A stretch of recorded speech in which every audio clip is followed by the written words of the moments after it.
Welcome back to the Multiple Sclerosis Resources and Education YouTube channel. This is going to be the first of a series of chapters telling my story with MS. I remember still when I first got diagnosed with MS, how hearing other people's stories I found to be very encouraging and very helpful. And it created understanding. My story was my story, your story is your story, but together we find answers to questions sometimes we didn't know we had. And that was certainly the case when I first started my journey with MS. So I thought, well, why not just share it? I think my story is quite extraordinary. You may not agree. Your story could be much more extraordinary than mine. I hope it isn't. I hope it is much more mild than mine. But my story starts in 2019. I am going through a divorce. I am struggling with, a failed marriage at the time.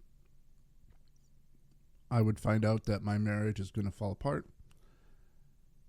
And we had a business together, my business where what I did for a living at the time, I was a professional hairdresser for 30 years. And in business, I developed from scratch and developed over 30 years and built it to a success. The location which my business was in was a property that me and my ex-wife now would we owned together. And because the marriage was coming apart, so did this property need to be liquidated. And therefore also in one moment I lost my source of income and the way that I would support myself. The stress of that and the anxiety of that was huge. It would meant 30 years of a business that I developed now that was basically grinding to a halt, and I had no idea what I was going to do next. And then also I needed to be a single dad and support 2 kids and work my way through that and what that would mean. I didn't know if I was going to have a home at the time. I didn't know at all what my future was going to be. And for the record, and not that this matters, but I want to put it out there was no infidelity in our relationship. So there wasn't like any of that. It was just, I guess, other stuff. So what would happen next? So I would start start working through this situation. Now, I was in absolute crisis at the time because I had no idea what was going on. I just knew that things were happening to me and my life was going to change, not only for myself, but for my nuclear family, but also my children, and all against the will of myself. I didn't want a divorce, but in a strange way, because the marriage wasn't great, I wasn't upset either. I was disappointed the marriage was going to fail, and I was disappointed, and I was kind of in crisis because of the timing of the thing wasn't really great for me. But somebody had to call this marriage. This marriage was not good. It wasn't good for a long time. So that part of me wasn't necessarily upset about. But what I was put into a situation where I had a hard time mitigating the circumstances. Her particular job was one that she had a conventional job, which was what I call, we got retirement and benefits and a union. I was self-employed. And so that means every day I go to work, I get paid. Every day I don't go to work, I don't get paid. Then at this time, my entire program or my entire idea of the next X amount of years was all of a sudden derailed. The building that we had was going to be part of my retirement. She had a retirement and everything else kind of figured out. But all of a sudden, my sort of plan all of a sudden was all gone because that was all tied up in the property. And the property needed to be liquidated because, well, she wouldn't want to leave her name on it.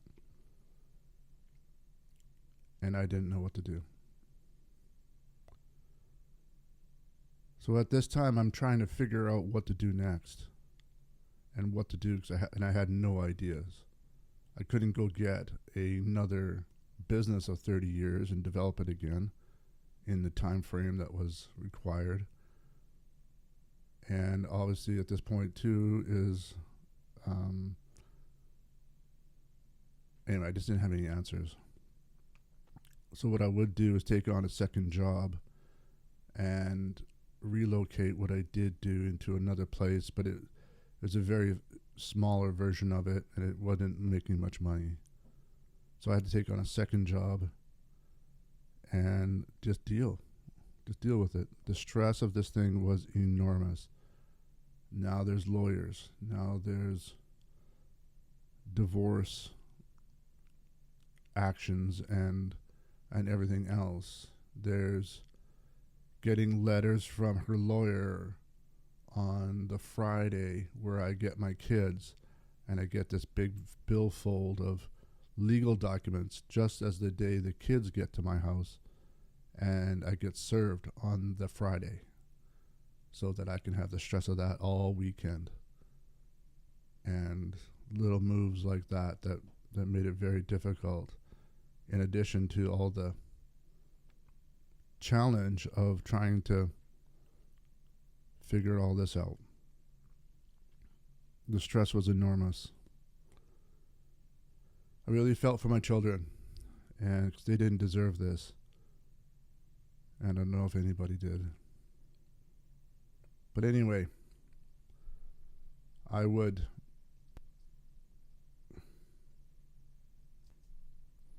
endeavor to try and figure it out as best I could. So I would take on a second job, and I was working on both of them at the same time and trying to be, when I didn't have my kids, I would work more, and when I had them, I would try to be there for them and everything else. But at the same time, I started getting this numbness in my abdomen, and it started around my belly button in that area, and I thought it was quite strange. I didn't know what to think of it, and it wasn't a feeling that I ever had before. So I didn't really know what to think of it, so I didn't know what to call it or what to do about it. So I would just kind of keep going, working my two jobs and trying to make the ends meet, trying to pay the bills and just keep the boat afloat. And then as the anxiety and the stress, I cannot undervalue. I can't overstate it. I've never known stress or anger too at the time. I was so angry with the situation. I was so angry with my ex-wife and the fact that this marriage was such a difficult experience, and the reasons that it was. And then just one mean thing after the other with the divorce that didn't just hurt me but hurt our children. And I couldn't do anything about it. This was happening. And this numbness started to come in my abdomen, and it started to spread. And day after day, as I would try and work it through and figure stuff out. I wasn't rich. I had a business, but it didn't make anybody rich. It just made us, I don't know. It was okay, but it wasn't great. Nobody got rich from this thing. So I would keep going, but this numbness kept spreading and spreading and spreading, and to the point where it was all through my entire torso, and then it started to move down my legs, and I would start to lose bodily functions. And I'm starting not to do really well. So I started going to doctors and trying to figure out, what's going on with me. I got this situation. I got these symptoms. I would go to my GP and he had no ideas. He just kind of like, I don't know what it is. I would end up going to 4 doctors, 2 chiros, and a physio, all just trying to guess at what was going on, and none of them knew what it was. All of them just sort of shrugged their heads. And the last doctor that I saw, I would be laying on his table with my shirt off, and he's talking to him, and he's doing something on my chest, and I didn't know what. And he was just sort of moving his hand on my chest. I couldn't feel anything. And he said, okay, well, if you're welcome to sit up. And I would sit up and I would look down at my chest. I had 4 red lines down my chest where he dragged a pin or some sort of sharp something down my chest in 4 lines. And they were all bleeding, and I didn't feel it at all. I had to keep going. As I think back to those days, I just can't imagine, I still can't really get a concept of the stress that I was under. And he would say, I don't know what you have, and I don't know what it is or what's going on with you. And I would have to go on my way. But I still had to keep going to work. I was a hairdresser at the time. I couldn't feel my hands. I couldn't feel my arms. And I tell you, if I put my hand behind me, I couldn't tell where it was in space. That's how crazy this was. And it only added to the anxiety that I had this condition that I didn't know what it was, and I couldn't know what to do about it. I kept expecting it to pass, but it never did. And the doctors don't know either.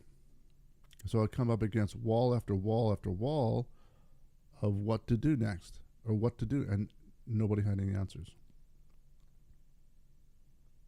I honestly thought I was dying.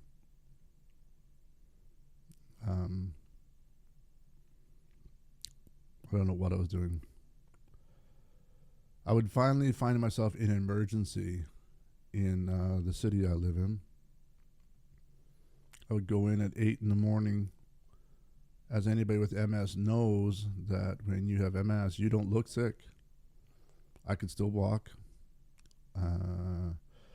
I could still function, I could drive, although I couldn't feel my body.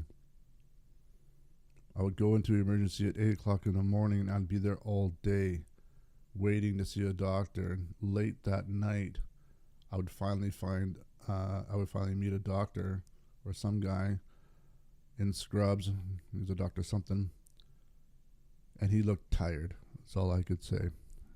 Nice enough man, but he looked very tired. And he would do these, what I know now, kind of like street level diagnostics for MS. And, do this. And I would say, what do you think? He says, well, I'm going to book you for an MRI. Okay. Funny is, this is how much I didn't know anything about MS. I didn't even know what an MRI was at that point. Heard of it. I've never been sick before. Never had any major illness. I had mono when I was in my teens, or Epstein-Barr, or mono, whatever you want to call it. I had that when I was a kid, and I was actually hospitalized with it. And I find now that that's actually significant, but that's not part of the story right now. So I would still have mono when I was a kid. So, but 3 days later, I'd find myself in an MRI. And that day, I would get this female doctor who would have me in to show me the results. I still can't feel anything. And she would say, well, we've diagnosed you with mononucleosis, with um,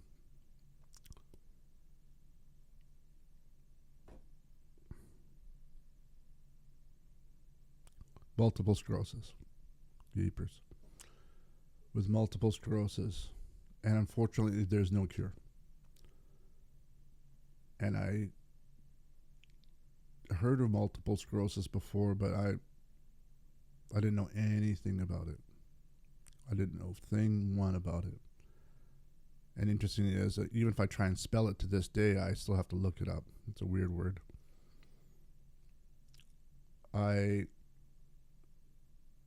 She didn't have much to say. She just sort of gave me the information and just said for me to go home, and that they would book me an appointment with a neurologist, and they would go from there. I remember walking out of the hospital, the level of shock that I was in, I still can't understand. I would like to say that I was terrified. I'd like to say that I was overwhelmed. I'd like to say that I was terrified or panicked, but those were all lesser feelings to what I had. So also in my life was this: I'm going through a divorce. I've lost my business. I feel I can barely be a functional father to my children. I have questionable income. I incremented income now. And now I have an illness that can't be cured, that I have no way to mitigate, and I don't know what my future is. As I wandered to the car, I thought, what it would be like when silly things. Will I be able to walk my daughter down the aisle? Will I be able to get onto the carpet and play with my grandchildren one day? And I still don't have grandchildren to this day, but what life is there left for me now? And I couldn't do anything about it. It was like, I don't know, like life threw me this opportunity, this challenge that couldn't be fixed. So I remember I had the house to myself. I went home. I called my mom at the time. I had to give her the news, and I remember she went kind of quiet on the phone, and she heard what I said and went quiet on the phone. He says, "Okay, Sean, I'm just going to call you back. I'll give you a call in a little while." And I thought that was really odd. I can understand probably now that she was overwhelmed too, and she didn't really know what to say. So, yeah. All of a sudden, this is life. This is life. And what is it? What life is this? This is a massive question mark of what is multiple sclerosis? What is it? What can a guy do about it? Can you do anything about it? Or are you on a train destined to go off a cliff and you can't get off? You can't get off this train. You can't stop it. You can't mitigate this. But you have to somehow.